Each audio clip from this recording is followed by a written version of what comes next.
tinatawag ng cheating ito? Ana na Muntinlupa.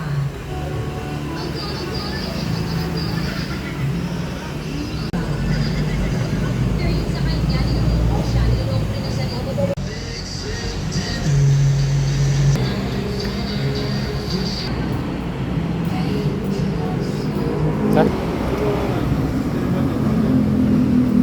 Dito 300 din, di ba? Pareho lang. Boss pa yan. Try mo push. Sarado mo. Ayan, binuksan na. Ayun, sarado. Okay.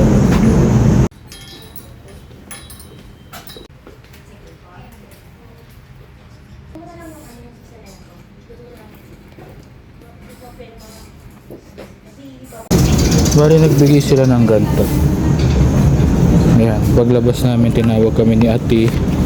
Sabi niya, tinanong niya kami kung saan kami magpapa-rehistro. Sabi namin dito lang sa may LTO sa may show. Sabi nila baka hanapan daw kami ng ng tawag dito Certificate of Validation yun, di ba? Baka hanapan daw kami Dati ng lang kasi emission, tsaka yung pinaka-insurance mo, yung CPTL. Oo, yun lang hinihingi sa LTO eh. Kaso may bago daw silang ganun. Siguro may mga binabalid, certificate of validation pa. Siguro may binabalidate kung original yung insurance na pinasa. Ganun. Kasi sa Ganun. insurance Pero may kinuha. bayad siya 160 dito sa may 160 ba? standard insurance. Hindi, Magkano ba 60 lang. 60 lang ba? Ay, Nakakarinig ko 160 eh. Mali yun. Kasi malalaman natin yan kapag hindi kami tinanggap.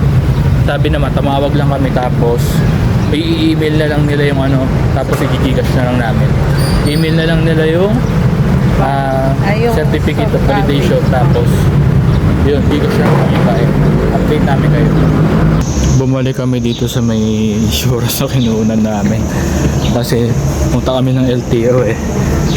Tapos pumasok si Clarissa, tinanong niya kung may certificate ka, ganun. Ayun, kailangan para may nagtatalong araw doon, tanda eh. Kung babalik parubad siya dahil sa certificate of validation. Ayun, balik kami dito. Hingi kami. Push mo baka nakabukas. Ayan. Hindi, noon pa yan.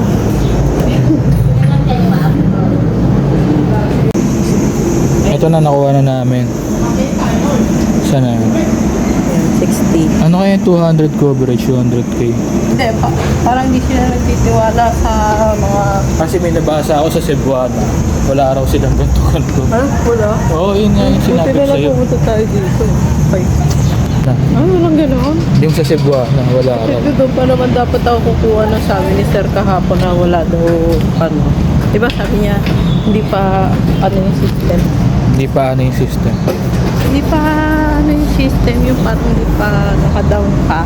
Kaya ang Sabi ginawa ko, nung kumuha sa Cebuana, nirepad niya 600.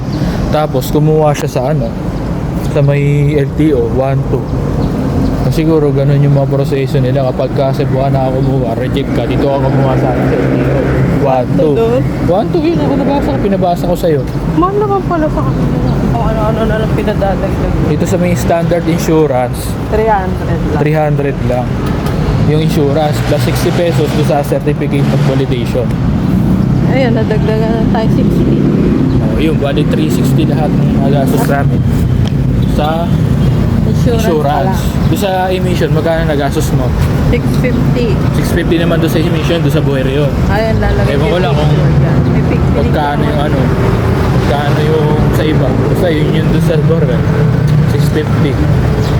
Ngayon, try namin mag-process online kasi mahaba rin pila ron eh.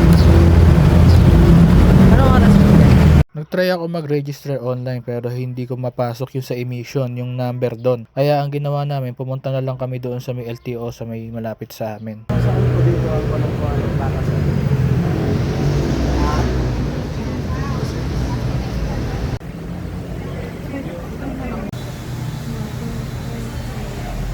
Ramos Smart Window 5.